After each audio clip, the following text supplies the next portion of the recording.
What's good, sports fans? Are you ready to elevate your live entertainment experience?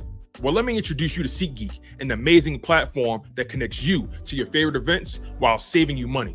With SeatGeek, you can easily find tickets for sports games, concerts, and so much more, all in one place. The interface is user-friendly, making it simple to browse and compare prices. And one of the best features is the interactive seating chart. You can see exactly where you'll be sitting and how much you'll be spending, ensuring you get the best value for your money. But here's the best part. Check this out. By using my promo code, ChalkItUpSports, you can enjoy a one-time $20 discount on your first SeatGeek order. That's right, $20 off your first SeatGeek order. Imagine catching that thrilling game or concert without breaking the bank. It's a win-win situation. Plus, you'll be a part of a community of fans who eat, sleep, and breathe live events just as much as you do. So what are you waiting for? Click the link in the description to download the SeatGeek app today. And don't forget to use my promo code ChalkItUpSports for a one-time $20 discount on your first SeatGeek order. Get excited. Now let's get back to the show.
What's good? What's good? What's good? This is your boy Tone DeShields II. You guys are tuned into another dose, a doubleheader of Chalk It Up Sports via the Chalk It Up Network, where no matter if we win or if we lose, we just got to charge it to the game. As you guys already know, you know what your job is here.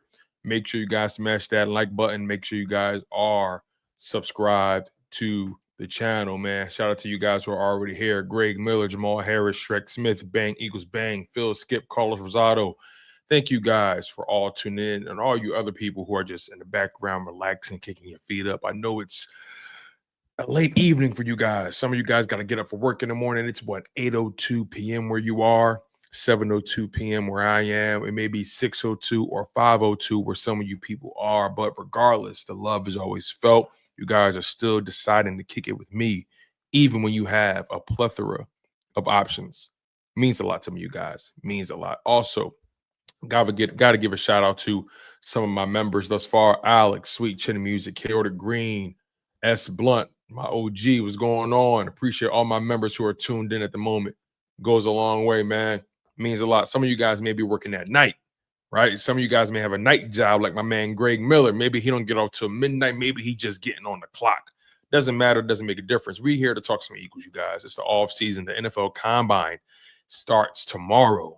And we're going to be covering that Thursday, Friday, Saturday, and Sunday. Sunday, I have a very special guest lined up for you guys. And I also have a special guest lined up for you guys tonight as well. As you guys already know, we have so much to get into. The Philadelphia Eagles have a ton of moves that they need to make, or to put it more plainly, they have a ton of decisions that they need to make, right? And some of the guys that we think closely about when it comes to the decisions that need to be made over the course of this offseason, I think guys we think about is Zack Baun and his contract situation.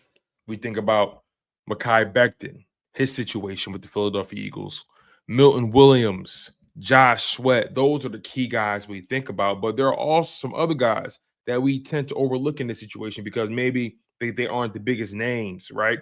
Maybe they weren't the largest contributors, but there are some really important guys that we need to consider as it pertains to this free agency period. Like I said, Josh Sweat, Zack Baun, Mekhi Becton, Milton Williams. Will Brandon Graham retire? Right? Well, the Eagles bring Avonte Maddox back. You also have Fred Johnson, the backup tackle. You have Isaiah Rodgers, Brenton Covey, Kenneth Gainwell, Ben Van Sumeren, Oren Burks, Rick Lovato, LaRaven Clark, CJ Uzoma. You feel what I'm saying? Jack Driscoll, Nick Gates, right? There's a handful of free agents who will be available for the Philadelphia Eagles to re-sign. But obviously, again, the key guys we talk about always: Zack Baun, Josh Sweat, Milton Williams, and Mekhi Becton, right? Mekhi Becton, 25 years old, going on 26 when the season starts. Zack Baun, 28 years old. Josh Sweat, 27, will be 28 when the season starts. Milton Williams is 25, will be 26 when the season starts, right? So here's the thing about the Philadelphia Eagles. This is what they've done very well over the past few seasons. They've been able to draft well and develop while not having to overpay in free agency. I think we all can agree the one misstep that the Eagles have had since the previous offseason was the Bryce Huff signing, right? The Bryce Huff signing, as of right now, looks like a dud. And he signed a 3-year, $51 million contract. $34 million guaranteed, $17 million average annual salary. So his first 2 years were guaranteed. So the Philadelphia Eagles are on the hook for his 2025 salary as they were his 2024 salary, right? But that begs the question, will Howie Roseman make a move to cut ties with Bryce Huff? Again, he's still going to be owed the money, right? But after this 2025 season, if he's still on the roster when the season starts, will he likely cut ties with him? I'm pretty sure he will cut ties with Bryce Huff if he can, or at the soonest opportunity he will, right? But again, does Bryce Huff have an opportunity to change his fortune in Philadelphia? Maybe. But as of right now, I don't see him getting snaps ahead of Nolan Smith. Jalen Hunt has turned the corner, and I expect him to have a pretty strong 2025 campaign, his second season. A lot of questions that need to be answered, a lot of things that are being discussed in the offseason, right? Are the Philadelphia Eagles in the Myles Garrett sweepstakes? There are a handful of things that people are assuming or trying to predict with this team, right? What's going to be their target in the draft? The Philadelphia Eagles are in a very unique situation. They're in a very unique situation in this draft class. They have the 32nd overall pick, which is a very, very precarious position to be in the draft, right? Is there any players that they feel like they would want that fifth-year option on, right? Are there any players that they feel like that they would like to have flexibility with that fifth-year option? There's a strong chance the Philadelphia Eagles may have to reach at 32 if they decide to stay there, right? But at the same time, this is a deep draft defensively, especially on the defensive line. I can't wait until the combine, especially because I'm going to be looking forward to getting a little bit more in tune with these prospects. Full transparency, I don't really watch too much college football, and I haven't really had the opportunity to really learn everything there is to know about these prospects. I was on vacation for the past week, so I'm going to use this opportunity with the combine to get familiar with these guys, learn their names, their positions, right? I'm going to do my research as these guys come across the wire, as they come across the television. But I'm curious to know, are there any prospects that you guys are fascinated by? Are there any prospects that you guys are interested in, right? I know some of you guys believe the Philadelphia Eagles should go tight end in this draft, right? And Howie Roseman has a full checklist that we're going to get into with my special guest that I can't wait to do. We have a checklist of things that Howie Roseman is going to have to consider, be it when it comes to the free agent signings or the re-signings, the draft class, and how things are going to go with that. Figuring out what his long-term plan will be as it pertains to Darius Slay, right? Will Keely Ringo get his shot? Will the Eagles bring back Isaiah Rodgers, and will him and Keely compete again? Isaiah Rodgers put up a lot of good tape here, a lot of good tape. So it's going to be really interesting to see how things pan out. But ultimately, I think the Philadelphia Eagles are in a very, very good position in terms of draft capital. Most of their team that participated in the Super Bowl will come back. But again, major contributors, Zack Baun, Mekhi Becton, Josh Sweat, Milton Williams, 3 of those bodies on defense, very huge decision. I personally believe priority number 1 is Zack Baun. That's my honest opinion here. I believe Zack Baun is priority number 1.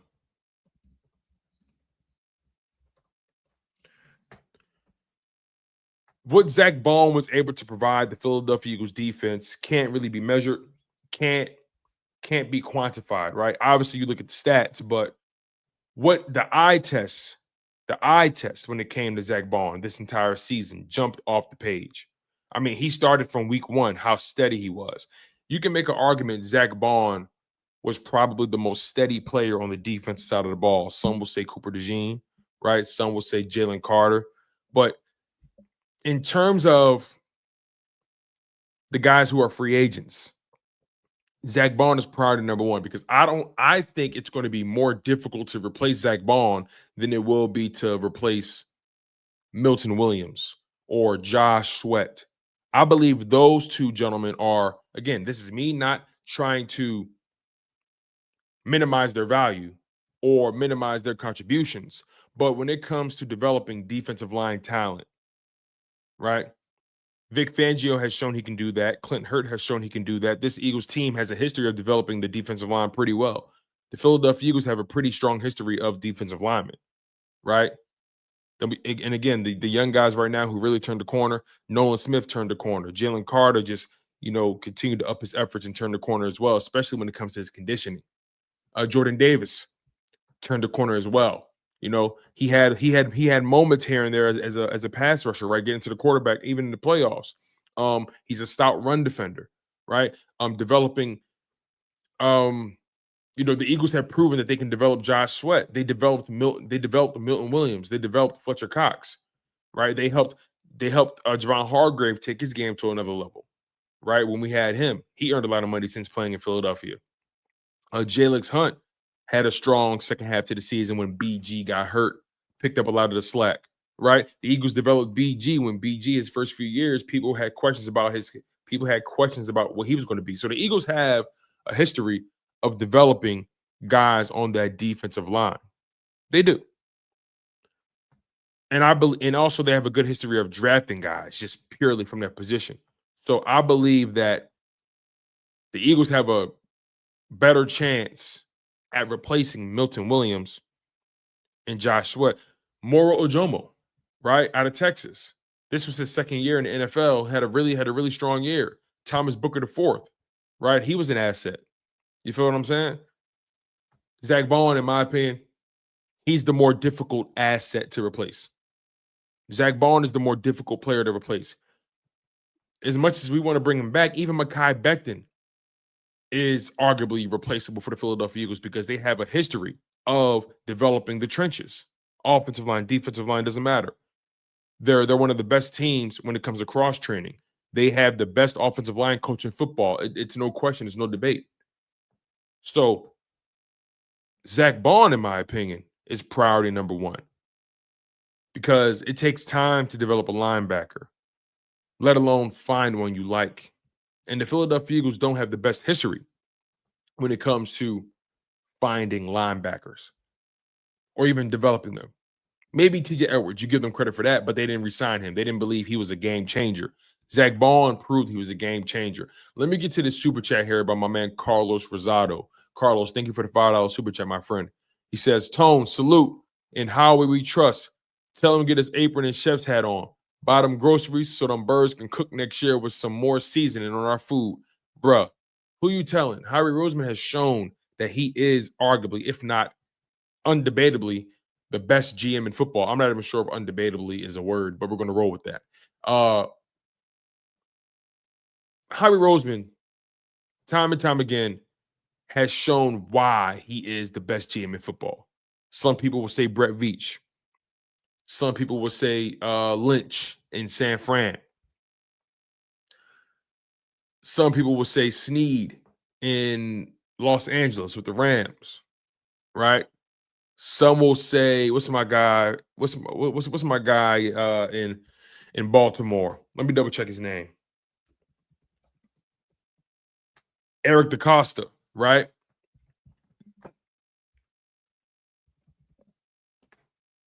There are a lot of GMs in this league who are spectacular at their jobs, right? You even got to give the GM in Washington his credit. His first year, you got to give him his credit as well. But Howie Roseman has cemented himself as a Hall of Fame executive. Cemented himself as a Hall of Fame executive. 2 Super Bowls. Won those 2 Super Bowls with 2 different head coaches, 2 different starting quarterbacks. Managed to bring back Nick Foles, who saved your season. The ability to draft the players he's drafted, to be able to have a Super Bowl caliber defense, to be able to have the number 1 defense in football, and it's being led by, or it's comprised of, a handful of rookies, first year and second year, a handful of rookies, second year and third year players. Not easy to do. Not easy to do whatsoever. Howie Roseman has cemented himself as a Hall of Fame executive. Les Snead has a Super Bowl ring. He traded for Matthew Stafford. Notorious for saying fuck them picks. Right? DaCosta doesn't have a Super Bowl ring. I believe that's Ozzie Newsome's Super Bowl rings over the past 25 years, 24 years. Eric DaCosta learned under Ozzie Newsome. Brett Veach, 3-time Super Bowl champion with the Kansas City Chiefs, right? So there are GMs in football who are decorated, but Howie Roseman is one of the few who continue to earn their weight in gold. So Carlos, I'm with you on that, my man. Howie Roseman is going to cook this offseason like he always does. And look, no one is above an overdraft. No one is above overpaying someone. It happens, right? It happened with Bryce Huff. We paid a guy thinking he was going to take his game to another level in Philadelphia. He didn't quite fit what Vic was trying to do. And eventually his snap count deteriorated as the weeks went on. He ended up on IR, didn't play a single snap in the Super Bowl. He was outplayed by Nolan Smith. He was outplayed by Jalen Hunt, outplayed by Josh Sweat, right? Couldn't find his way on the football field in the playoffs consistently. So that's going to be something the Philadelphia Eagles are going to have to monitor. But I have full confidence. I have full confidence in what Howie Roseman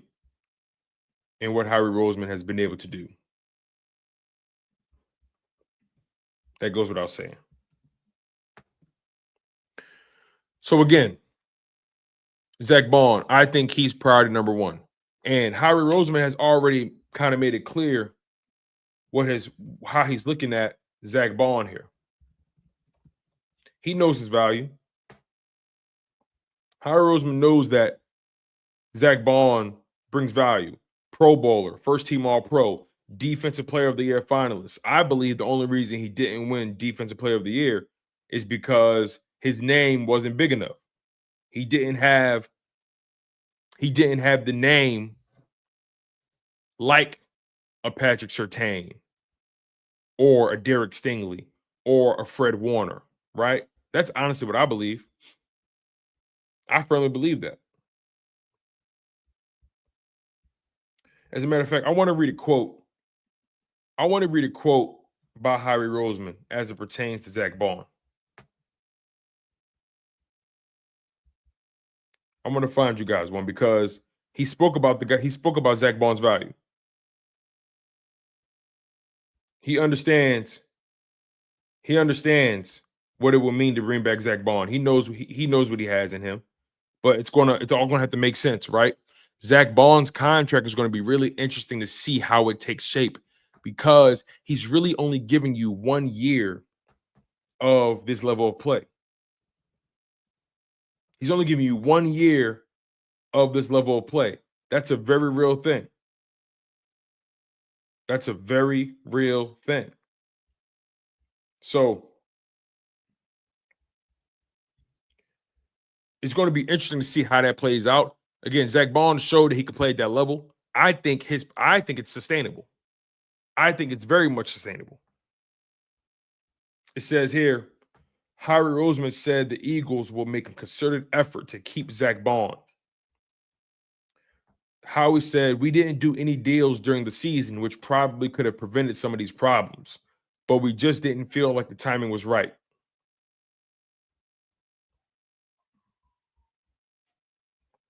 So ultimately, they could have paid Zack Baun early. They could have paid Zack Baun early. But at the same time, I'm actually not mad Howie Roseman didn't do any deals throughout the season. I'm actually not mad about it. Kept everybody hungry, kept everybody on their toes.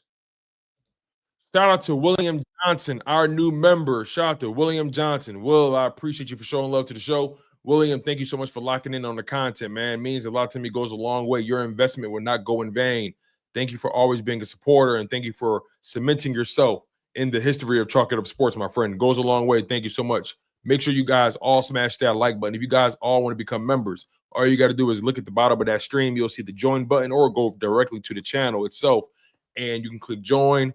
Pay the little monthly fee, whatever it is. I try to make it as affordable as possible for you guys.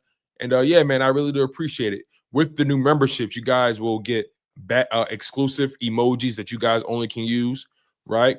Some of you guys have already used them already. You also get exclusive badges that commemorate your time as a member. And that badge, those badges will continue to upgrade automatically the longer you are a member.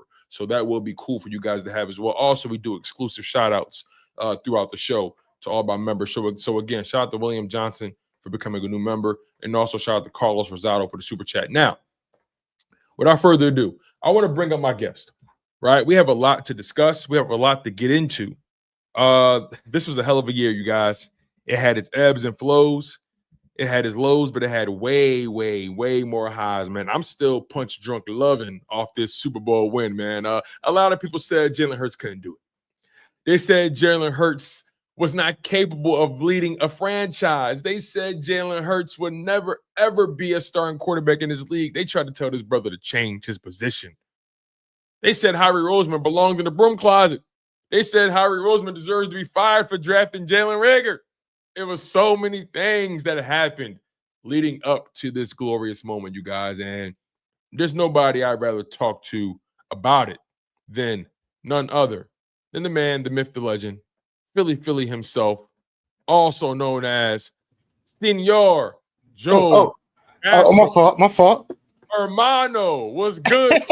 What's good, brother? Hey, listen, no reading on the job, brother. No reading on the job. I had to do it with the rings, I had to do something. I had to get my excellence on. How you doing, brother? Brother, I'm doing well. Me and you have been trying to work this thing out for quite some time. I know you asked me a couple weeks ago, something like that, to come onto your channel. The timing just kind of didn't add up for myself, but here you are on my channel. I can't wait to return the favor to you, my man.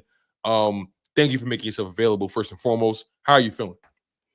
I'm feeling like a champion. I'm feeling good, man. I'm feeling really good, really. To be honest with you, it's been, like you said, I think you said it best, man. It's been a lot of ups and downs. I know we'll get into the, specifics of it, but I feel like, and I would love to know what you think and what your audience thinks, but I feel like this Philadelphia Eagles team represented us so much more than any other team. Like, I can't think of any other team that I felt like them winning was me winning. Like 2017, it felt good. It was a nice feel. It was like, yeah, this was a, monumental moment. First one we got, it was a storybook.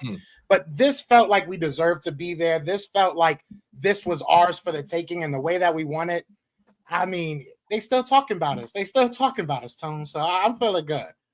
They keep moving the goalposts, Joe. They do. They moving the goalposts. Right in. Listen, they finding new ways to try to discredit what this team has done, right? And you said something. You asked a very interesting question, right? Did this one feel like it was more glorious, or did this one just feel like it just embodied who we were as a city, as a fan base, man? Like you said, that first one was almost like let's just call it what it is. That first one felt like lightning in a bottle.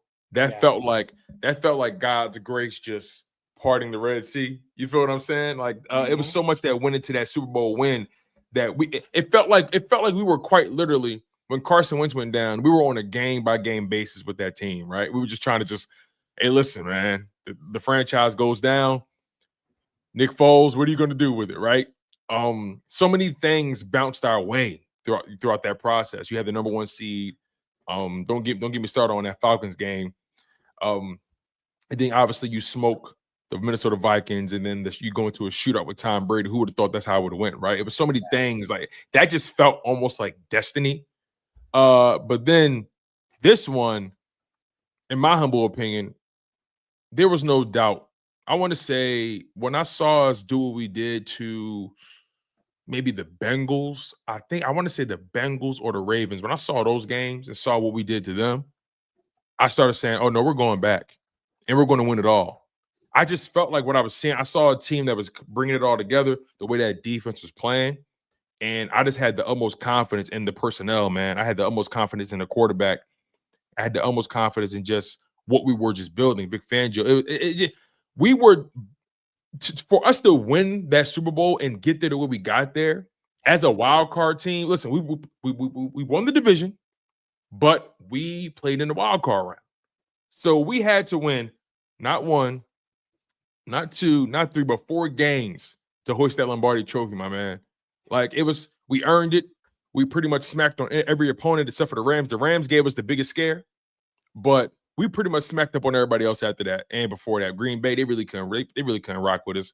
The Commanders, we had to remind them that you are far away from where you think you are, and we had to expose the Chiefs. So yeah, I think I agree with you. This one just felt like we belonged there. We were supposed to win, and we proved it as far as our dominance goes.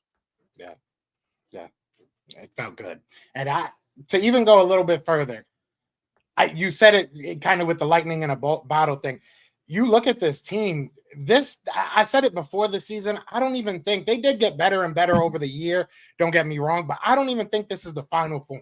I don't think this is what we expect. I mean, it's hard to say we didn't expect the Super Bowl. We all thought this was a great team. But to go out there and just demolish a Kansas City Chiefs team that everybody was talking up, and I'll even say before the game, I said I did not fear the Chiefs. The only thing I feared about the Chiefs was Patrick Mahomes. Patrick Mahomes doing Patrick Mahomes things, the refs doing some weird things. But we went out there and made Patrick Mahomes look less than regular. We made him look bad. So we could talk for hours about how good it feels just to go out there and do what we did. But yeah, it was special. Yeah, for sure. I think the one thing I will try to hang on to before we start to transition to the off-season shenanigans is I think going into that 2024-2025 campaign, I think we all can agree that we just wanted an average defense. Coming off of that terrible season, we knew that it was a lot of ground that needed to be covered. And again, we just hoped for average. When you're dead last in damn near every meaningful category, you're just hoping for average because we knew the offense would be able to put up points.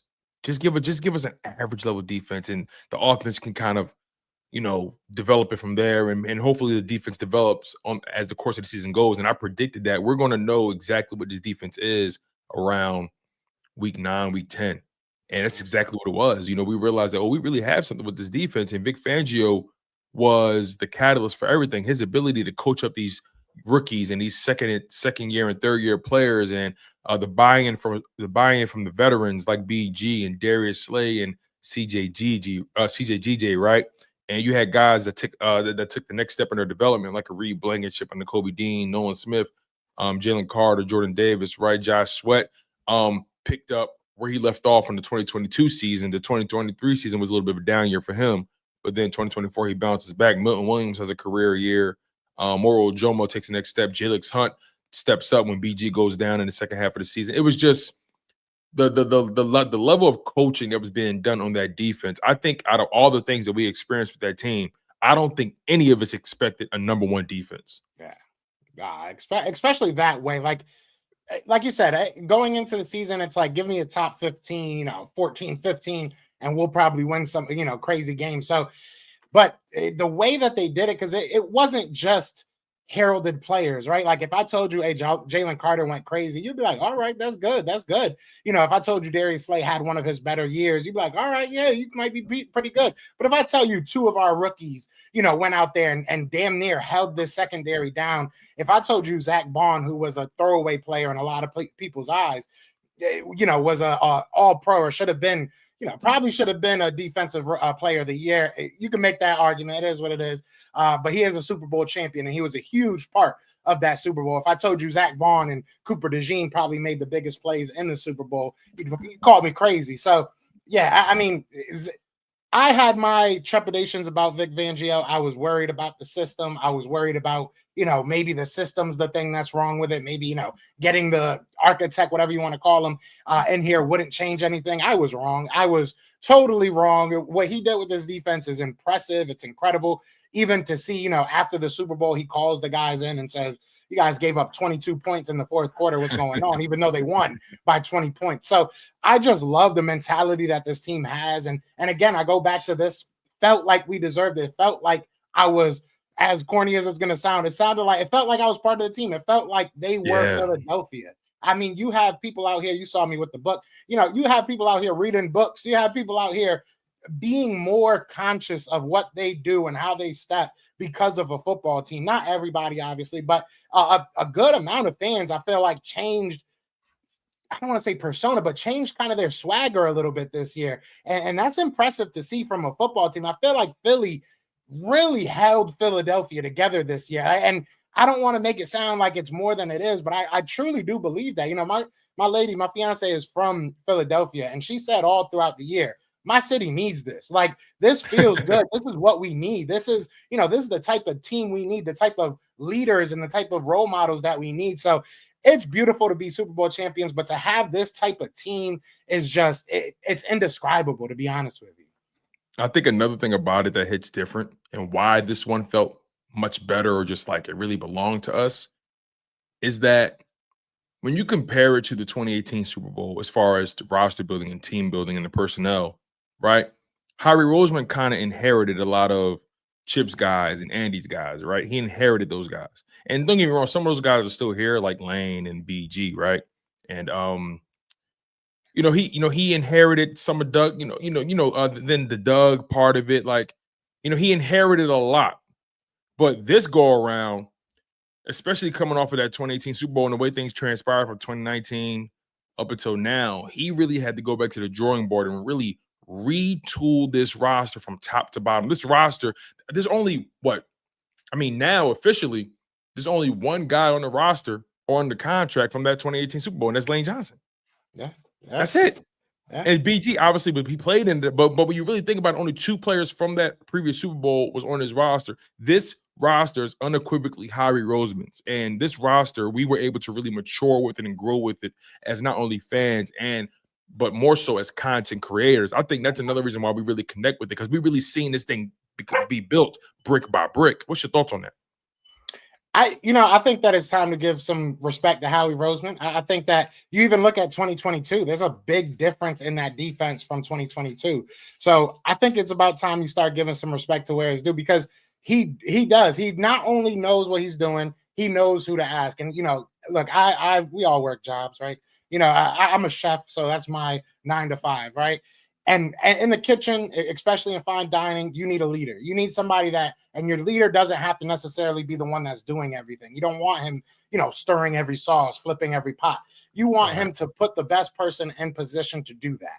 And I think that Howie Roseman, especially over the past, I'll say 4 or 5 years, has really understood, all right, let me fall back a little bit. Let me ask who knows what they can do, and he's really understood my best attribute as a leader is to put the best leaders in position. So I think that, we all were a little bit upset about Nick Sirianni being a CEO coach, but I think that that's what you needed. That's what you need. So to kind of go on the roster building thing, I think that it's a mixture of luck. I'm going to be real with you. We got very lucky that for some reason, nobody wanted a defensive player until Quinyon. We got very lucky that Cooper DeJean was still on the board in the second round, but we're very aggressive. Howie Roseman is very aggressive. So, I'm proud of him. There's really no other way of putting it. He's done all the negatives. He's struck out a bunch of times. He's picked a bunch of wide receivers that shouldn't have been picked, right? And he's heard it. He's heard everything. And I feel like he's taking it in stride and not only just said, oh, whatever, they're going to still buy tickets. He said, all right, I'm going to change this. If this is what's not working, I'm going to change it. So looking forward, I think that's the, what you got to do now, right? But looking forward, this is probably the most confident I am in Howie Roseman going into a draft. Going into an offseason, hey, Howie Roseman does his thing most of the time. But going into a draft, I'm usually like, bro, just don't get too cute. Don't, get too big for your britches. I shout out to my guy, Easy. He covers the Lions and stuff. And he reached out to me because I know they're trying to, snipe what we're going to do as far as the draft goes. But he asked me, is he going to look at BPA or is he going to go with positional value? And I was so proud to answer that question because 3, 4, 5 years ago, I'm telling you, bro, I don't know what Howie's going to do. Howie's going to mess something up. I'm so nervous. I just hope he goes BPA. But this year, it's a nice mixture. I think that he understands, hey, we need this position, but I'm not going to reach for it. Hey, we need this type of guy, but we're not going to reach for it. So I think that it bodes very well for the future. Obviously, we know what he is as far as free agency goes, as far as trades go. But the biggest part of this is the roster building through the draft. You look at the money that we have tied up in a lot of places, right? So you want to be able to continue to keep guys like A.J. Brown, Devontae Smith, and not have to make weird, awkward decisions. This year, you're probably going to probably lose Milton Williams. I think you're going to have a really good, strong chance of getting Becton and Baun back. And I think that's 100% win. I think that if you can get Becton and Baun back and then just go kill the draft, I'm not looking for anything crazy in free agency. So shout out to him. He's changed up, his mentality and it's shown, but I feel like he's put us in a position. And I know a lot of, haters will bring up the dead money and bring up 2055 and what are we going to do then? We'll figure that out when we get there. But, he's put us in a really good spot right now where we don't have to spend a bunch of money. We don't have to spend a bunch of capital to become a good team. We're a great team now. It's about kind of keeping your guys in place and then add to that depth. Because at the end of the day, Milton Williams is going to get paid, but he was our depth. So, that's what you're trying to replace. Milton Williams was a great player, but you're trying to replace depth. You have Moro Ojamo. You have so many guys that can just step in, and even cornerback. We might lose Darius Slay. He can probably go get paid somewhere else if he really wants to. And you still got depth. I mean, you still got Cooper. Right. If at worst case scenario, you throw him on the outside. I'm kind of the belief that we might be going cornerback early, maybe first or second round. We'll see what happens. But I mean, you're not in a bad spot, and that's just it's a beautiful thing. It really is a beautiful thing. Yeah, you're coming off winning a Super Bowl, and primarily most of those guys who played in that game are still on contract at least for the next season, right? Exactly. But you said something really key, right, about the conversation you had about whether the Eagles are going to go need versus best player available, at least in this upcoming draft, right? And I think what made the previous draft class so unique and just so great for the Eagles and Howie Roseman is that, typically in situations, sometimes GMs are trying to play that balancing act between need versus best player available.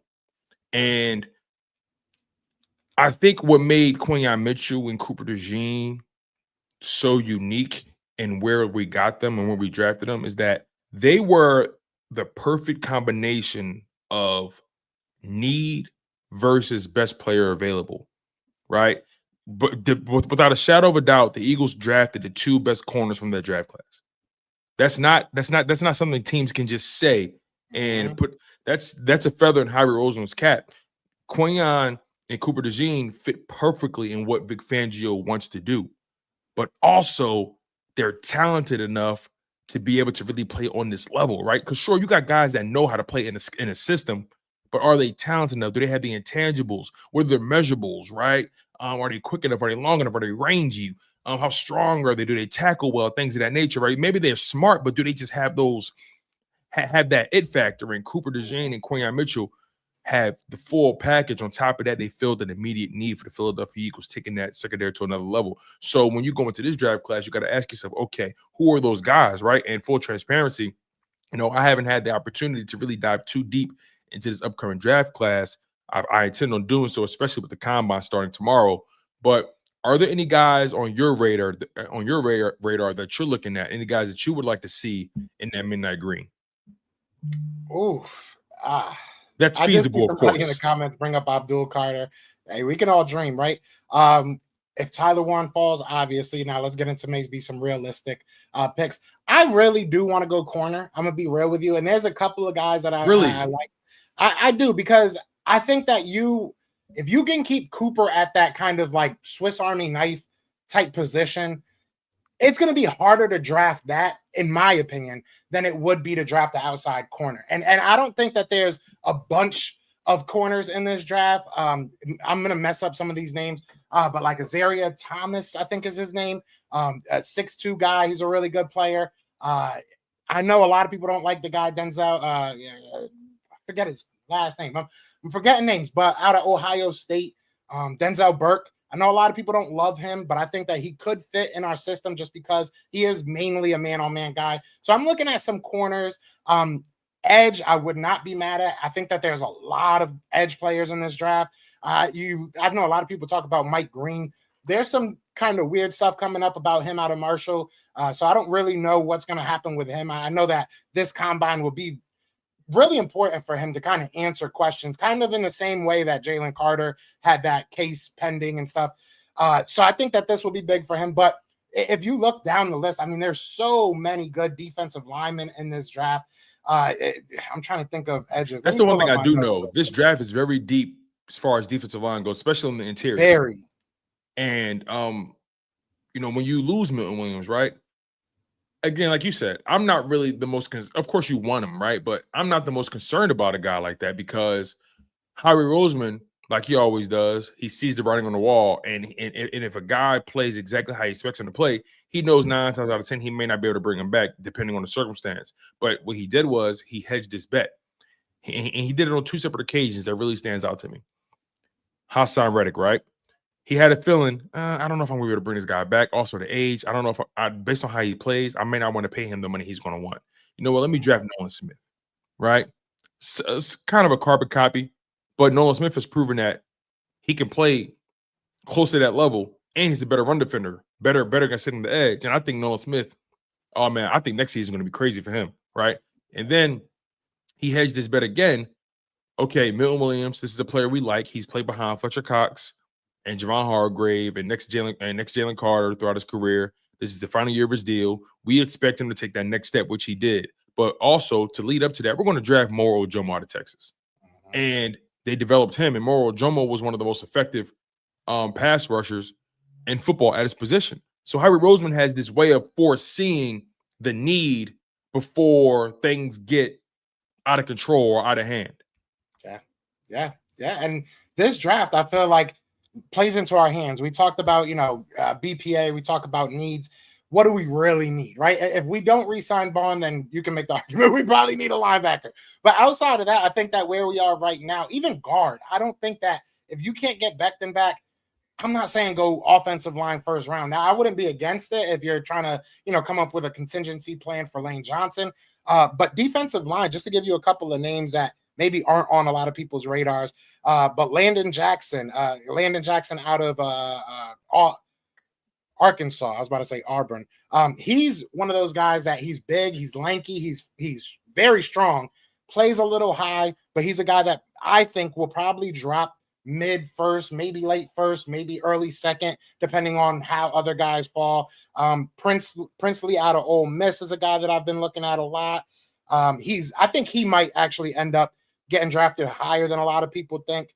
Nick Scorton, I know a lot of people like him. Shamar Stewart, a lot of people like him. But there's a lot of defensive linemen in this draft, and even defensive tackle. But another position, so my 2 positions that I know people aren't necessarily saying go first would be obviously cornerback. I think that cornerback would make some sense for us because there's not a lot of great cornerbacks. And then 2, I would say tight end. I know. I agree 100%. Yeah, I know people aren't talking about it. You got some tight ends in this class. I mean, whether it's, obviously everybody knows the Tyler Warrens, the Harold Fannons, but you got Colston Loveland. You have, old boy out of, what's it called? I wish I would have had all my notes ready. But no, you have some really good Mason I don't know. I'm gonna pull up my notes because I have all these guys written down. Mason Taylor out of LSU. Mason Taylor, Gunnar Helm, Elijah Arroyo out of Miami. I mean, you got some guys. If you want to even go down further, I like Jake Bringenstool from Clemson. I like Luke Lockley out of Iowa. You know, Mitchell Evans out of Notre Dame. I'm glad you said Luke Lockley, or is it Lachey? I'm not entirely sure, but regardless, Luke Lachey, 6'5", 245 out of Iowa. There's something about those Iowa tight ends, man. Mm-hmm. Sam Laporta, George Kittle. You feel what I'm saying? Like those Iowa tight ends, man. I like those guys. But you're right. Isn't it funny how tight end seemed like a position that people was screaming about last season or last offseason, but now you're not really hearing it that much. You know, when Dallas Goedert missed, I think Goedert only played 12 games this year. He missed like 5 games this year, right? Something like that. Maybe a little bit more. Yeah. When I saw that, I mean, it's par for the course, but this was probably the most of his games he's had since maybe his second or third year in his career. Mm-hmm. When I saw that, I said to myself, as talented as this man is, and he's talented, and he made an impact, we got to start thinking about life after him, because he's entering the final year of his deal, and quite frankly, he's done getting top tight end money. That's not going to happen again. Yeah. You know, he was getting paid like a top 5, top 6 tight end throughout for the past few years, and that's not going to happen again. As a matter of fact, because of the injury history, I'm willing to bet the Philadelphia Eagles have all the leverage in his negotiations. Yeah, I don't see a team breaking the bank on him because of his injury history, but because he's so talented, a team will pay him. Now, it's just a matter of how much. But he's not getting top 5 tight end money. I think that ship has sailed. But yeah, that's dead. There's a chance the Eagles may be able to bring him back at a cheaper price tag and still draft the guy they want. Right? I know Grant Calcaterra had an impactful season. The numbers don't say that. But whenever Grant Calcaterra got his opportunity, he made big catches in big moments, and it always seemed like he was providing a spark to the offense whenever Dallas Goedert went down. Obviously, Grant is limited as a blocker, and the Philadelphia Eagles like their tight ends that can get vertical, but could also block as well. That's going to be the challenge in trying to find your Dallas Goedert replacement, or maybe the guy you're going to groom behind Dallas Goedert. So do you see a situation and another situation, right? Nakobe Dean, another guy who got hurt, played a hell of a season, but got hurt in the playoffs. There was a point where we were saying to ourselves, okay, Nakobe is in year 3. He's going to be entering year 4. What's going to be his price tag, right? But because he got hurt, now the Eagles once again have all the leverage in that situation. I'm willing to bet the Philadelphia Eagles can find a way to bring back Nakobe Dean on a 1 to 2 year deal, keep it cheap. Dallas Goedert find a way to bring him back on like a 2-year deal, whatever it may be, because Dallas Goedert is going to be entering his 30s pretty soon. So I think that's a very interesting situation for Howie Roseman to be in. And again, he's somebody I trust unequivocally. You said it yourself, right? There was moments where we used to be able to, where we went to off seasons questioning whether or not we can kind of predict what he's going to do. And look, it's not really that we can predict what he's going to do now, but we feel more comfortable in. Look, I put it this way. I can actually fall asleep in a passenger seat and trust that Howie's going to get me to the destination. You know, we all got that one friend or that one family member that I want to make sure I'm wide awake when you're driving. You feel me? Yeah, and you said life after Dallas Goedert, and I'll give you a caveat to this draft class when it comes to tight ends. None of these guys can really block. I'm gonna be real with you, like really none of them can block. So I mean, for me, if you're looking at a tight end in this class, which I am, I still think that you should go and get one of these guys. You're looking for life with Dallas Goedert, right? You're like maybe, I like that. Or like maybe that. You double down and get yourself like a Jack Stoll type guy that can block for you. But I think that if you get a tight end, you're getting an athlete. You're getting a guy. I mean, there's a couple like Loveland can throw his body out there. He's not afraid to. Gunnar Helm to me might be your best option as like that dual, threat guy that can block and still get out there on routes. Obviously Tyler Warren, but I'm trying to forget that Tyler Warren and Abdul Carter are part of this draft because it's just going to hurt my heart when I see them on a different team. But so that's really what it comes down to me is like, you're going to have to worry about life with Dallas Goedert until you find somebody that can kind of be that two-way guy. But to go on to Nakobe Dean, I think if I'm the Eagles, you got to trust yourself at some point. And like you said, you have a lot of leverage when it comes to a guy like Nakobe Dean right now. I'm shooting him some contracts. I'm saying, hey, let's extend you now. Let's, you know what I'm saying? Let's extend you 2 or 3 years now and show you that we trust you. We know that you were hurt. We believe in you, and you can kind of throw in a lower number. You know what I'm saying? And hey, if you stay healthy for the next couple of years, we raise that number, and it's nothing. It's no sweat off our back. But you lower. I don't think you would lower his cap hit any. Obviously, he's on his rookie deal, but you lower your responsibilities for a year or two from now, and I think that that's always good. So if I'm the Eagles, hey, throw a couple dollars at him, see if he if he's like, yeah, I just want to stay here, because I'm doing the same thing with Becton. I'm not going to go to Becton and just bring a Brinks truck. I love him. I think that he is a amazing person. I think that he was amazing for this team, but he got hurt a lot too. He was getting beat up a lot throughout that season. He was getting nicked up a lot. I think he missed like a game or two maybe, but it was like a bunch of spurts, though. You know what I'm saying? Yeah. Even in the Super Bowl, he went down for a little bit, but he came back. Yeah. And I'm not going to hold that against. I'm not saying, hey, you're injury prone. It's not that. It's that I have Stoutland, and I'm going to keep on giving Stoutland every arrow that he needs. I'm going to make sure his quiver is full, because at the end of the day, we can go get a 5th, 6th round guy from Australia, 7th round guy from Australia, and he's going to make something out of him. So if you're going to take a back seat anywhere and say, let's let our coaches coach, it would be offensive line. To me, it's like, yeah, all right, just let him do his thing. If he likes a guy in the draft, we're not going to throw all this money at Becton. I like Tyler Steen if that's where we end up going. So you have options there, but I get the sentiment of wanting to just lock him down too. And I mean, I'm with it, but I'm not throwing a bunch of money at these guys. I'm throwing a bunch of, even Baun, it's like, how much are you really willing to throw at him? How long are you willing to have him here? Because he is 29 now. I think he's turning 29 or turning 28, something like that. Yeah, I think he'll be 29 when the season so he's actually freshly 28. Okay. His birthday is December 30th, so he just turned 28. So he'll still be 28 when the season starts. But I don't see Howie Roseman offering him any more than a 3-year deal. That's my thing, and it's, how much does he want to be in Philly? How much does, do the Eagles just say, we never want to have to hear you guys complain about a linebacker again? Because, I mean, that's really what it comes down to. I love Zack Baun, don't get me wrong, and I think that he should be your priority one, A1, numero uno.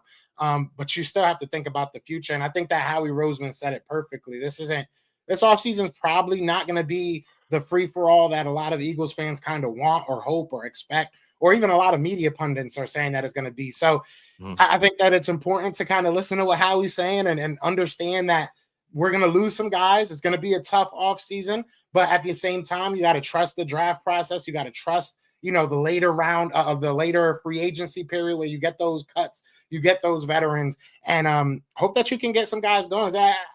At the end of the day, I trust Howie. I'm saying a bunch of stuff. I know that because it's kind of, you got to get yourself prepared.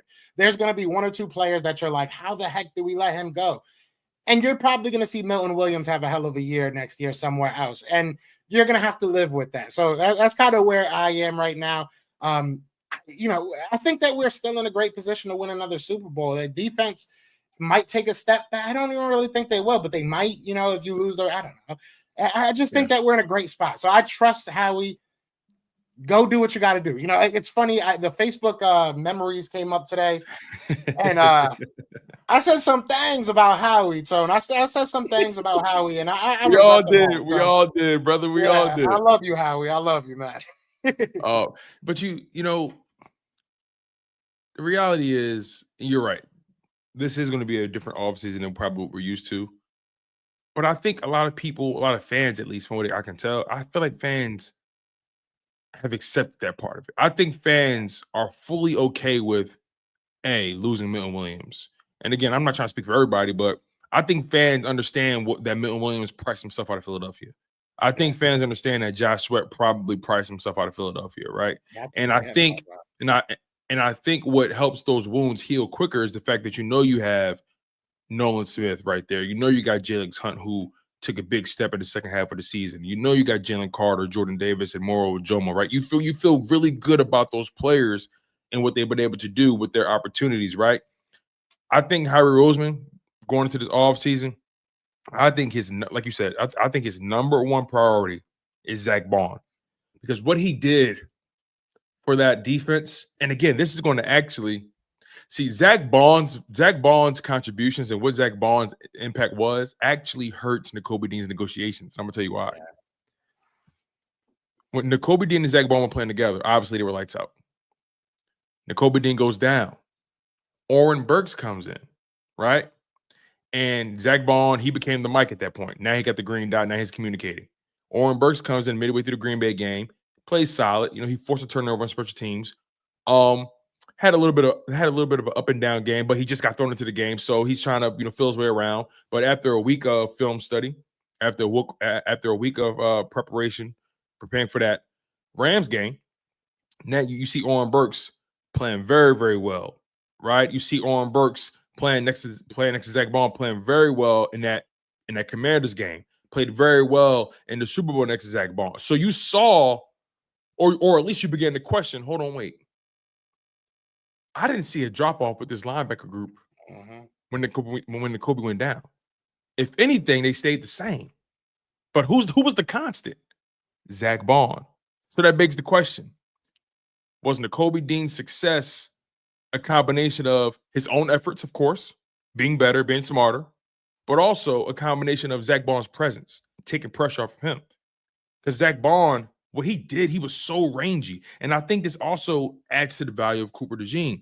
Nakobe Dean was playing in between Zack Baun and Cooper DeJean primarily all year long. Cooper DeJean, what he did in not only run defense, but in pass coverage and just being a high-level communicator. Zack Baun, same thing. Both of those guys running sideline to sideline. You begin to ask yourself, okay, where is Nakobe Dean's value really? Because, again, Oren Burks was able to fill in those shoes without an issue. And then you ask yourself, how much was his success a product of Vic Fangio doing what he did, right? Again, Vic has a very strong, very good history with linebackers. Yeah. But at the same time, Zack Baun was the main constant. Oren Burks came in, and it was almost like, again, no disrespect, but it was almost like we forgot about Nakobe to a degree. We forgot.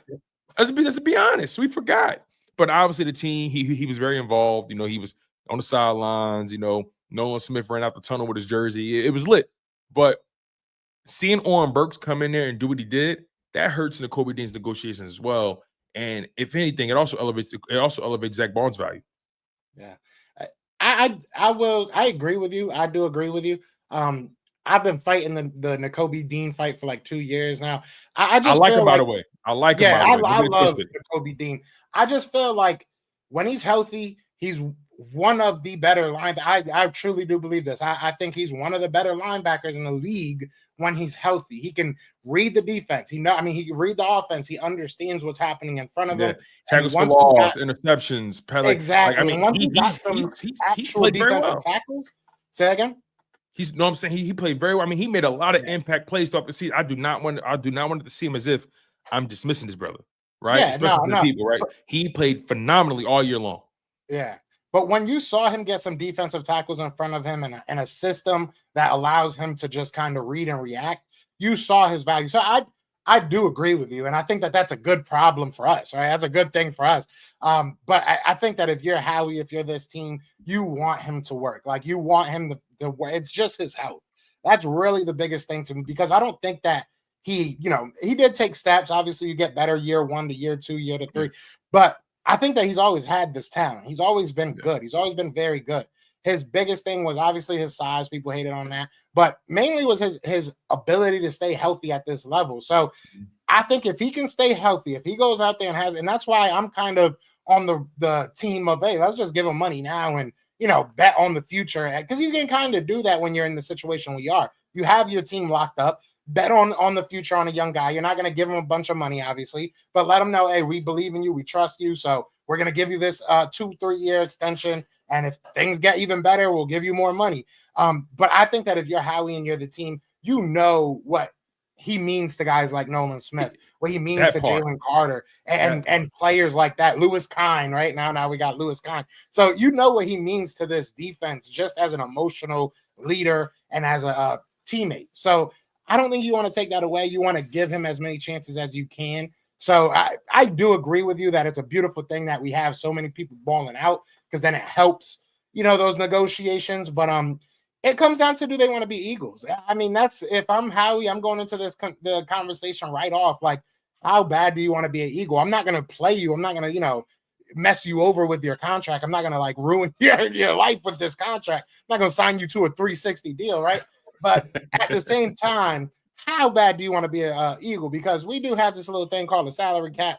And we got to pay everybody. So work with me to work with you. And I think that more people will say, yeah, Howie, let's make this happen. Because especially like a guy like Zack Baun. Zack Baun, yeah, he might be able to go somewhere else and play for a bad team. But then what? Like, your legacy's done. There's nothing else after that. Like, you won't really be.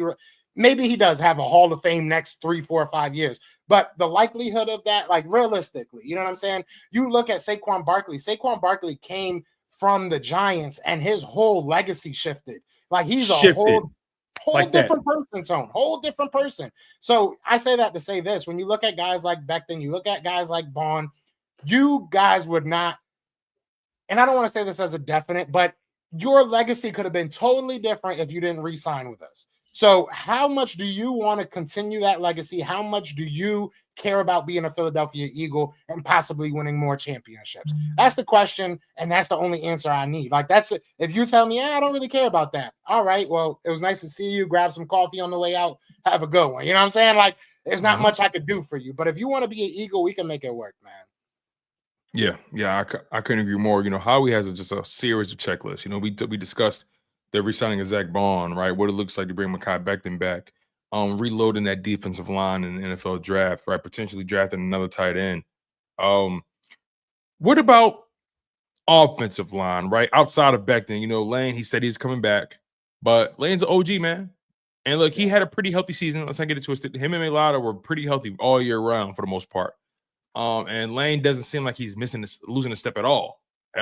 But again, guys, it's not about playing on Sunday with these guys. It's about going through the grueling, the grueling road of the off season, OTAs, mandatory minicamp, training camp, preseason. Grinding Monday through Saturday just to get to Sunday. It's never about playing on Sunday. If all they had to do is play on Sunday, they would never retire. Yeah, so it's not about whether or not he can play on game day, but it's whether or not does he want to continue to go through the grueling preparation process for that. So that begs the question: how many more years left do we have with Lane Johnson being the guy he is? Because I think, like a Jason Peters, he could play for as long as he wants. And Jason Peters just retired recently. Shout out to him, one of the best offensive linemen we've ever seen in our lives. But what does the future look like beyond Lane Johnson? Do you see the Philadelphia Eagles potentially drafting a prospect that they love at that right tackle spot to eventually, learn from him and then supplant him? I think if you're going to go offensive line, you probably have to go in the first couple rounds. I don't like, if you're looking for a guy that's going to be an immediate starter, or immediate impact player for you. I don't think they need to. I think that this year you have, and I can't give you exact names. I have to dig a little bit deeper. Yeah. And remember, they go O-line every draft. They always come up with at least one or two. They always leave with at least two. Yeah. I think this year you're going to find value, but you're going to find value on the inside. You're not really, I don't see a lot of offensive linemen. Like, if the kid from, and again, I have to really dig deep into names and stuff like that for offensive linemen because there's like a billion of them. But if the kid from Oregon, and again, I'm blanking on his name, but if their left tackle drops, I think, which he could. Josh Connolly Jr. Thank you. He makes sense. He's a guy that I could see the Eagles definitely go. He's a big guy. He's athletic. He can move. I think that he's exactly what the Eagles would want. And if you move him to right tackle, that's pretty fun to watch. And we know what we asked Lane to do in the run game. So I think that he would be like another Jordan Mailata, just a big old dude running with your running back. And I think that's beautiful. But outside of that, it's really tough for me to bring up guys that might be there third, fourth, fifth round. I think a lot of your like really good offensive tackles at least will probably be gone in the first 2-3 rounds. But I do think that you find some value, especially on the inside, in those later rounds. Like you said, we are going to draft one wherever it is. We're probably going to have an undrafted free agent or two at the offensive line position. So I think right now, again, not to reuse the Arrow, I kind of want to rewatch that show now that I keep saying it. But keep his quiver full. Keep on adding, weapons to Stoutland's plate and let him pick. Let him figure it out. Yeah. Obviously, he's going to be the guy that kind of tells you, hey, I like Conley. I like this guy. I like that guy. Listen to him, give him what he wants, and keep it moving. I don't think there's any real good answer. I really don't. And I know that's kind of a cop-out, but it's Lane Johnson. Like, how did you replace JP? You got kind of lucky with Jordan Mailata, right? Like, so, I mean, it is what it is. We struck out with Dillard. So you're just going to kind of have to find a guy that fits what you want. And I think that they'll be able to do that, especially having Lane Johnson, right? I think that Lane Johnson's not a guy that's going to shy away from having to teach younger guys or take guys under his wing. I think we can both agree there. So I think that having him and then obviously having Stoutland, still having a connection to guys like JP. I'm sure now that he's retired, he'll probably come back, be a little bit more a part of the organization. Have guys that you can lean on. I think that's huge. You look at, to go back to the Super Bowl, you look at all the veterans that reached out to these young players, prior to the Super Bowl. It says a lot about this organization and just kind of what these players are all about. So I think a huge part of this answer to Lane Johnson, or the next step to Lane Johnson, is Lane Johnson himself. So I think this is the perfect time. Just fill that quiver up, get as many weapons as you can, get as many guys that you feel comfortable with, and move from there. Fred Johnson, how old is Fred Johnson? Because he didn't do that bad. Yeah, he didn't do that bad. I think he's like 27, 26. Yeah, something like that. He's a free agent this year.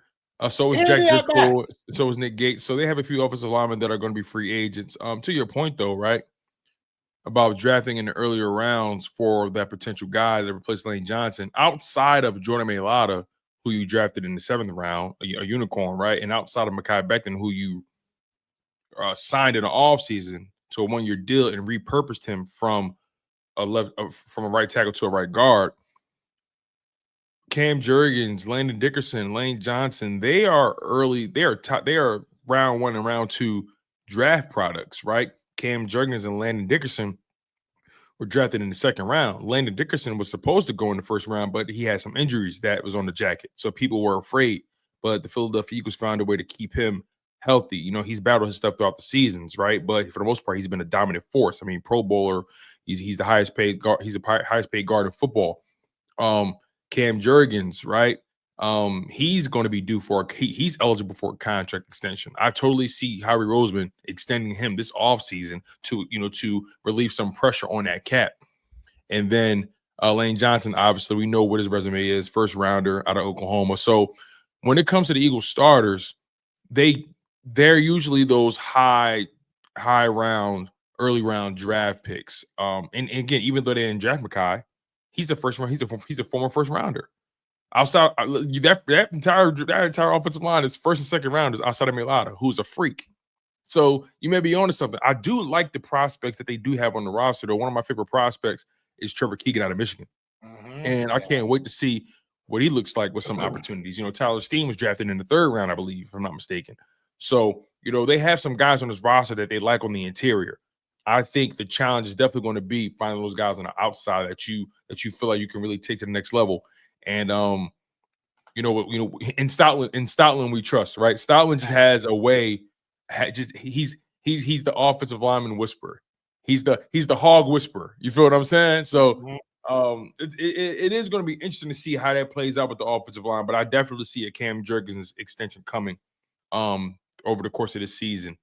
As a matter of fact, I'm sorry. Go ahead, please go.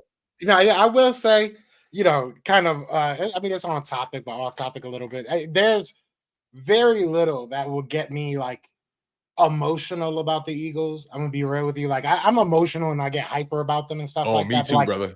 But like tier wise, like just even thinking about it, I know Stoutland ain't gonna be here forever. And that day, I'm sorry to even bring it up, bro. Can we? Like, bro, that's gonna be. You remember when Drake was like, I didn't cry when Hove died, probably will when, or whatever, or when Pac died, probably will when Hove does. That's how I feel about Stoutland. Like I've seen a lot of people go. It sucks seeing Kelsey go. It sucks seeing Nick Foles after that great season and everything. It sucks seeing stuff like that. But when Stoutland goes, bro, oh man, I'm gonna be honest. When Stoutland decides to not coach anymore, bro, I'm going to be concerned. I'm gonna be very concerned. I'm going to be concerned. The only thing or only way I see this thing working is if I need him to handpick his replacement. Yeah. I need that. The same way Kelsey handpicked Cam Jurgens, I'm going to need Stoutland to say, this is my young Jedi. I trust him with my life. I trust him with my legacy. You feel what I'm saying? I need Stoutland to deliver him himself from the womb and say, this is the king of the Pride Lands now. You feel me? Like I need that Mufasa Simba moment. You dig? Like I don't even want to think about that, if I'm being honest. You kind of just shook me a little bit, brother. You kind of just shook me a little bit. I'm gonna be honest, because there was a point where we thought we was gonna lose him, but Howie just gave him a blank check. Remember, he thought he was gonna go back to Alabama, or was it the college ranks? And then Howie said, "No, you following through, brother. Come back home." It's like I always joke around like, who's his sons? Where's his kids at? Like, he don't got no where's his sons' kids at? You know what I'm saying? Like, I need on-job training. I need somebody that's living with you, not like. I don't want one of these kids that you met at Alabama was like, oh, he'll be a good coach. No, I want him to live with you. I want him following you to the grocery store. I want him eating what you eat, thinking how you think. Oh, yes. I need his name to be Stoutland Jr. Yes. If his name is Stoutland Jr., I need Stoutland the third, the fourth, or whatever. You know what I mean? Seriously. Right. Seriously. We talked a little bit about this defensive line, right? But one contract that's interesting to me is the Bryce Huff contract. Because, when they brought him in, we thought he would be a little bit more of a contributor. I don't think any of us expected him to replace Hassan Reddick, but, when you move on from Hassan Reddick and kind of basically swap players, right? He was on the Jets. You basically just swap players. You give him $51 million, $34 million guaranteed, an average salary of $17 million. The first 2 years are guaranteed, essentially. So trading him, doesn't really help you too much because this year is guaranteed. At this point, it's cheaper to keep him. What do you think the Philadelphia Eagles? What do you think Howie Roseman's plan is going to be when it comes to Bryce Huff? Because I think he ultimately stays on this roster, regardless. He's under contract, and 9 times out of 10, BG's going to retire. He's still a depth piece. He's still another body at the end of the day. And you don't want to just cut your nose and spite your face and have to give yourself more work in the offseason. So, what do you think the plan is for Bryce Huff throughout this offseason at least? And maybe you could take it a step further for when he enters year 3 with the Eagles. If I'm Howie, I'm probably thinking like you are, right? Like, and like, listen, at worst, next year we'll figure it out after this when his money's a little bit lower as far as dead money. But if those reports that were coming out after the Super Bowl about him being upset about, Vic Fangio and feeling like, feeling some type of way and stuff like that, I can see them move him. I can see them eat the money and just say, hey, it didn't work. Let's keep it moving, especially because you have so many of your pass rushers on cheap contracts right now. You can kind of eat that, especially if you're bringing something back. So, like, if we can off him and get, a good defensive end or a good linebacker or a good, something we might need. What's his value right now, though? What's his value right now? What's his value? The contract plus not much. That's the thing. It would come down to that's the whole thing. It would really come down to if you feel like this kid just can't play in Philly, which is a real thing. That's a real thing. We did it with Carson, and I hate to bring him up, but you did it with Carson. I think that if it's really that much, this kid did not play at all. He didn't see a snap in the Super Bowl, if I'm not mistaken. He didn't see a snap in the game before that. So it's like, we don't need somebody to keep the bench warm. And if you really are that upset about what happened in Philly in the early going of everything, you probably, and I don't mean this as a person, I mean this strictly business, you probably don't belong here. I know that sounds kind of messed up, but like, it's the truth. Like, all these players have went through some craziness. You know what I'm saying? You look at A.J. Brown, you look at Devontae Smith, you look at Saquon, you look at Jalen, you look at a lot of the different Zack Baun. We can keep Chauncey Gardner-Johnson. The amount of stuff that they hear on a day-to-day basis from the fan base to Vic Fangio himself. Vic Fangio, at the beginning of the year, he said that Jalen Carter was out of shape and he wasn't going to be able to play that much. You heard what he said about N'Kobe? He said you heard what he said about N'Kobe. He said he started off strong. He kind of took a few steps back, but we'll see where he doesn't pull punches, and he made it very clear. I don't care how much you're getting paid. If you can't play, you can't play. Or if I don't trust you, I don't trust you. Like one of the biggest things about Huff throughout the season was he couldn't set the edge consistently. And then he also had a hard time getting to the quarterback. But then when he finally was able to get his hand in the dirt, you saw the pass rush move starting to happen. He's not a stand. He doesn't stand up. You know, he's not a guy that stands up, man. He likes a guy that he likes to put both hands in the dirt and take off. You know what I mean? He likes that 4-point stance. But you know, man, I genuinely don't know what his future may hold. To your point, if the relationship is soured, you may have to move him. You know, Vic he sets the tone in this building, man. He fits perfectly in this culture, and if you can't hack it, you will not play. And it got to a point, and again, let's not pretend like he didn't give him a shot. Yeah, like he had his opportunity. He had his opportunities. Then you get hurt, and you were on IR for 4 weeks. And throughout those 4 weeks, guys like Jalen Hurts and Nolan Smith begin to emerge. And BG was going off. Then he got hurt, and Josh Sweat is still doing his thing. It just wasn't a good situation for him. It wasn't a good situation. And go ahead, please. No, please go. And I truly feel like another analogy I thought out there. Just because you don't like steak, I still expect you to at least put it on the grill. At the end of the day, try. I feel like I like that. When he wasn't doing what he wanted to do, when he wasn't hands in the dirt, and I hate to say this about any grown-ass man that's in a professional sport because it sounds weird, but like you didn't see the effort. I didn't feel like he was putting forth the maximum amount of effort. I feel like it was taking plays off, and he was like, all right, well, I'm not going after the quarterback. I'll just stand here, or I'll just, get held up by somebody. Bro, tight ends were kicking his ass. Yeah, and it's like tight ends were kicking his ass. Like, dog. It pissed me off. Yeah, man. And I fought for him all year long. I fought for him. I kept saying, listen, you guys, he still has pass rush skills. Let's give him an opportunity. He's starting to come on a little bit. He's starting to figure it out. I fought for that brother all year long. And then when I see how the Super Bowl went, and Nolan Smith, Josh Sweat, Jalen Hurts, those guys on the edge, they were playing out of their freaking minds to the point where I forgot Bryce Huff was on the roster. And then all of a sudden somebody reminded me, like, oh, he didn't get a snap. I said, wait, Bryce Huff didn't get a snap? Like, I didn't think about him, not once. Not once. BG got snaps. You know what I'm saying? And BG got some pressure. He said, I got snaps. Like, bro, I'm pretty sure my dogs was out there getting some burn. Like, everybody got a snap. They was putting anybody out there, and he still didn't get no burn. Like, didn't it always look like that? Tell me if I'm tripping.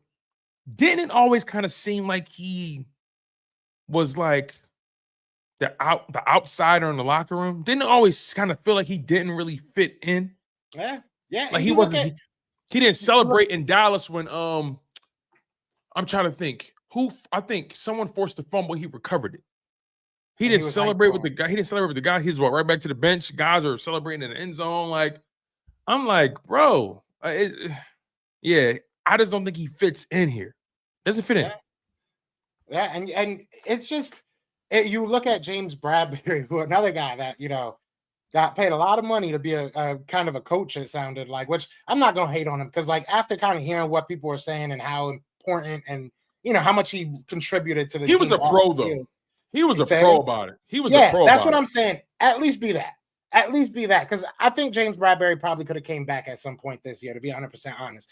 But it probably was one of those decisions that it was like, just help the young guys get your ring at the end of the year and keep it moving. And I think that for him to be able to do that, God bless him, bro. And if you could do that as Bryce Huff, that you could say, look, this might not be my time right now. I'm going to chill out. I'm going to try and learn as much as I can. I'm going to try and get on Vic Fangio's good side and learn from him. He's obviously gotten the most out of a lot of people. He sounds like Bryce Huff sounds like he should be in Miami right now. They obviously didn't like him, and now they suck. So it is what it is. If you don't want to be coached hard, this is probably not the coach for you. And just is what maybe the Jets will swap back Hassan Reddick. Like maybe we could just, hey, this didn't work. Let's just act like none of this ever happened.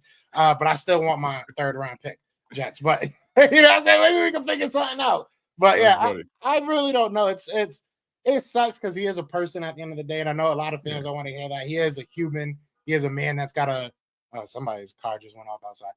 But he is a man providing for his family. So I'll never, be like, oh, throw him off to the curb. But unfortunately, there's 31. He got 34 million in the bank. He got 34 million in the bank. Yeah. Castro. He got 34 million in the bank. I don't feel bad. Yeah, he good, but he good. Whatever he did that 1 year with the New York Jets earned him 34 million. He good. Yeah. You know what I mean? Same thing with Bradbury, right? I didn't feel bad for Bradbury. Like Bradbury was getting paid like 12, 13, 14 million just to relax and eat Lunchables and eat seeds on the sideline. And but also like again, the Bradbury thing was so interesting to me because like all year long we didn't really think much about him. But then when I saw how he was interacting with his, with his young guys and saw how he handled Quinyon Mitchell throughout the parade, I'm like, oh, like he got the respect of those guys regardless. He has their respect at the end of the day. I can tell that they respect him in that building, and I'm pretty sure he gave Quinyon and Coop a lot of game. Because the thing about Bradbury, it wasn't the football knowledge or the skill that we questioned. It was, can he run still? Can he run? And that was really the issue with Bradbury. He couldn't run. It was like he knew where he needed to be, but his body and the brain were beginning to detach from itself. You know what I mean? He can't run with these guys, and that's where Quinyon Mitchell fits in. I gotta ask you a couple more before I let you go, my man. Like again, I appreciate the time you gave me, my guy. Like I appreciate you. Means a lot to me, bro. And again, I definitely gotta return the favor and show love to your channel, my guy. Definitely. You will. I'm gonna hold it. I'm gonna hold you to it. No. I mean that, bro. I mean that. Because again, we were trying to work this out a couple weeks, and timing just threw me off. But regardless, though, just hit me up, and we're gonna make it happen, my friend. That's a fact. But I gotta ask you a couple things. One, what was your thoughts on Kevin Patullo being elevated from pass game coordinator, associate head coach to offensive coordinator? Right. I feel like the fan base has been pretty split about it. I feel like you have your rational fans who are like, hey, listen, it was you kind of saw it coming. They got a late start to the game. He knows the system. He knows the offense. The guys in the building trust him. It kind of just felt like a natural progression. Whereas some people say, nah, fuck that. You got to outsource. You got to find somebody from college who's a game changer, who's called plays before, all that kind of stuff. But just give me your thoughts on the Kevin Patullo promotion. Are you happy about it? Are you skeptical? Did you not like it? Are you a wait and see guy? I'll give you both sides of it, right? Because I'm gonna be real with you. Like part of me is thinking of it like kind of analytically, like and that side of me is like, this makes sense. This is a guy that's in your system. He'll probably be very, very similar to what we did last year. And there was reports that Kevin Patullo was in Kellen Moore's ear a lot this year and was kind of the bridge. And he was in the running for the OC job in New Orleans. He was, yeah. So there's that connection, right? Like Nick feels comfortable with him. Kellen Moore felt comfortable enough to listen to him. So you like that, right? Now, as a Eagles fan that always has to have a little bit of negativity in their mind, right? I do think to myself, is this going to be another down year? Is this going to, and our down year is still making the playoffs and maybe, making a little run, but is it going to take a year for these guys to kind of figure it out together? I do like it though. I again, having that familiar, I trust Nick too. And I think that's a conversation that people need to start having, especially Eagles fans, because we've given Nick Sirianni a lot of gripe, a lot, and a good amount of it was fair. Don't get me wrong, a good amount of it was fair, but we've been on his tail, man. We have been on his ass since he said that whole flower bed thing, since he stuttered at his first press conference. We've been on his tail. Yeah. To see what he's done with this team, and what now 4 or 5 different sets of coordinators, the constant success. We can all talk about the massive fall off from last year, but look at how they followed it up. I trust Nick Sirianni, and one thing I trust Nick Sirianni the most at is not just him being a CEO, but him hiring. I love his hires. 9 out of 10 times I'm going with the guy he got. I think that what happened in 2024 or 2022, was kind of weird for everybody. They had the people they wanted. Oh, you're talking about the Brian Johnson, Sean Desai. Yeah, 2023. So they had Vic Fangio in their back pocket, but with everything that happened with, I think, the Gannon situation, things got thrown off. They couldn't sign him, right? So they got him this year. I don't know who they wanted as their OC, to be 100% honest, but I think that they had a guy there too. Didn't work out, whatever. So they kind of got stuck with Brian Johnson. And they got stuck with Sean Desai. Maybe a little less stuck with Sean Desai. Maybe they really thought that would work. But I think this year they're not stuck with anybody. I think that this was a conversation that they were having throughout the year. I think that they were ready for Kellen. That's why I don't think it was much of a conversation piece. I don't think, like, usually you see like, oh, what's going on with Kellen? Are you guys going to try and keep him? What's going on? I think everybody was just like, bro, he's going to leave. Like, I don't know what y'all expect. You know what I'm saying? Like, he's not going to be here. So I think that this team was, especially the front office, was far more ready for this to happen than they were in 2022. Even 2017, I think that they weren't ready, even though all signs were pointing to, you got half your roster about to retire or go to a different team. They weren't ready. I think this year they knew all throughout the year, no matter what happens, people are going to be going after our coordinators. What are we going to do? Vic's not going to go anywhere. We feel comfortable with that. What are we going to do? Let's start grooming guys. And I think that that's why you saw, because when Brian Johnson got that promotion, he didn't really have a hand in the offense like I can't say his name. Petula. Thank you. It's late. But like Petula had a strong hand. He had his hand in that pot. He knows exactly how the flavors is. He knows what the seasoning is. He knew what went into that pot, where I think Brian Johnson was kind of just there. You know what I'm saying? Not to hate on him, but you kind of see the dematuration of what Brian Johnson is. He's getting less and less responsibilities. Sean Desai is getting less and less responsibilities. So you kind of see what happened there. So I think, long story short, I know probably too late, you see that they already kind of knew where they were going with this. So I do feel comfortable in that sense. I think that he will be able to take over it, and you're worrying about less. You're not worrying about what's offense and defense doing. So now you can kind of just say, Nick, make sure that the offense is good, right? Like, we've all been trained, right? When you have two people that are brand new, it's really tough to train both of them at the same time. But when you got one guy that's brand new, but you got this guy that's been working for you, for a while, he knows how things work. You can kind of be like, hey, I'm going to focus on him, Vic. You take care of over there. You good? All right. Let me make sure he's straight. So I think that's huge. So I'm excited. Everybody has a little bit of negativity in them, don't they? I mean, it's what it is. This is Philadelphia at the end of the day. So I'm going to be worried a little bit, but I'm excited, and I think that it's a good change for the Eagles. We'll see what happens, though. Yeah, no, you're right. Par for the course. And again, the most important thing for me was trying to maintain as much continuity for Jalen Hurts as much as possible. Yeah. He hasn't had a fair shake in terms of continuity with his coaching, especially with that OC. It's insane when you really do the math on it. But because he's had to deal with so much change and turnover and the development he's experienced because of that, I think he's even more prepared for it than ever. Speaking of Jalen Hurts, and this is gonna be our final question, our final topic here. Jalen Hurts, 2-time Pro Bowler, second team All-Pro, Burt Bell Award winner, Super Bowl champion, and Super Bowl MVP. When you think about Jalen Hurts' journey, where he came from, where he is now, the things he's had to deal with on and off the field with criticism and just working on his game and things of that nature and keeping the noise to a minimum, being signed to one of the biggest contract in Eagles history, at one point being the highest paid quarterback in football for about a week or two, maybe 2 days.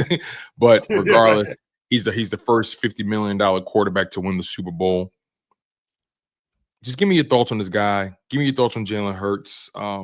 What do you think the next step in his development is? Just give me your overall feelings about Jalen Hurts today. I was wrong. All right. And I know I see a lot of familiar faces in the comments. I was wrong and I was right. Me and you had a lot of conversations about Jalen Hurts. I've said some things that, I'll take back now. It is what it is. A lot of people called it hate. I tried to be as fair as I could with him. He is who he is, and I said I was wrong and I'm right because I do believe I was right about that. He's not a guy that's going to go out there consistently throwing for 5,000 yards and, doing all this crazy stuff. But I was wrong in the sense that that's not what we need from him. That's not who he needs to be. He is a winner. He is a guy that not only can win, but can allow other people to be themselves. And I feel that I've grown. And I know this probably doesn't answer your question in the football sense, but I feel like I've grown as a person through following Jalen Hurts and learning about Jalen Hurts and seeing what makes him tick. And I think that a lot of people have grown from that, and even people that don't want to admit it. I think that Jalen Hurts' next step is, honestly, there is no next step. I think he'll get better at things in football, maybe learn a little bit more about, reading defenses and stuff like that. I think that little things will start to tick. I think that his next step is really just him as a person. I think that he's going to continue to grow. He's going to continue to learn how to lead, continue to learn how to get the best out of everybody. And I just really do believe that we might not have gotten the best quarterback to a lot of people in that draft class, but we got the best person. I mean, hands down. I think that we got a guy that is not going to give up on his team, not going to give up on his players, his teammates, his coaching staff. And it's impressive. I'm going to be real with you. It's very, very impressive what he has been able to do with his deficiencies. Because at the end of the day, every quarterback has them. I'm not saying it because it's Jalen. But for him to be able to continue to grow in an offense, and I will say this, that did not want him. I'm going to be real with you. And you're going to be like, what? We drafted him. Yeah. The Eagles, no, that's truth. They were about to make a move for Russell Wilson or Deshaun Watson. They were close. They were close, and that's what they wanted. They wanted a guy that could throw the ball for 5,000 yards, and that's why I kept on saying, look, he's not that guy. I don't know if he's going to succeed. But to their credit, Jeffrey and Howie, they fell back and said, all right, let's make him good. Let's make this team good, not make him good. Let's make this team around him good so he can lead them and do what he has to do. So it was a maturation, not only from Jalen Hurts to become, a better player every single year, every single game, to be honest with you, but a maturation from our front office, a maturation from our fan base to understand that some things don't always look like you want them to look, but they're going to come out how you want them to come out. So give it time and be patient and be, confident and be a team player, give up yourself for the full thing. And I think that Jalen Hurts embodies that. I was wrong about a lot of things about Jalen Hurts, and I am so happy that I was wrong about Jalen Hurts.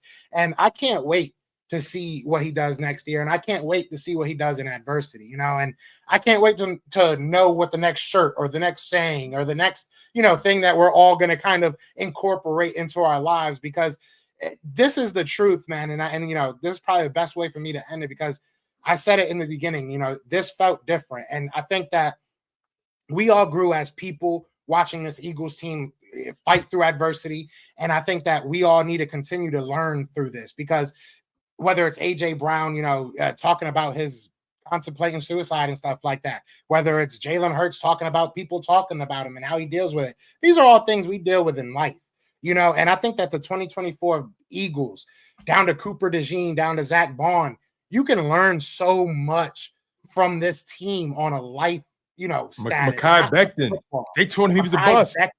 It's bigger than football, and the fact that we won the Super Bowl on top of it makes it even sweeter. So I'm excited to see what the next step for Jalen Hurts is, and I think that I would be doing him an injustice if I said what I think it should be or would be. I think that he is the guy that creates that. So I'm excited, just as you probably are, and the rest of the audience and everybody, to see what that next step is, because it's going to be greatness. I'm hoping it's another ring, though, because these look kind of cool, right?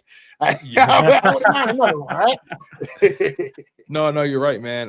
Like you said, in that draft class, maybe we didn't get the prototypical best quarterback, right, or most talented guy, but in my humble opinion, we got the best winner, and you got the guy who's the best fit for his city and organization, and that's something that you can't measure. You can't put a metric on that. What Jalen Hurts brings to the table is intangibles, but also he's such an electric player when you think about how he plays the game. He's a power quarterback, you know what I mean? And a lot of people like to act like his rushing yards and his rushing touchdowns don't matter. Oh, production is production.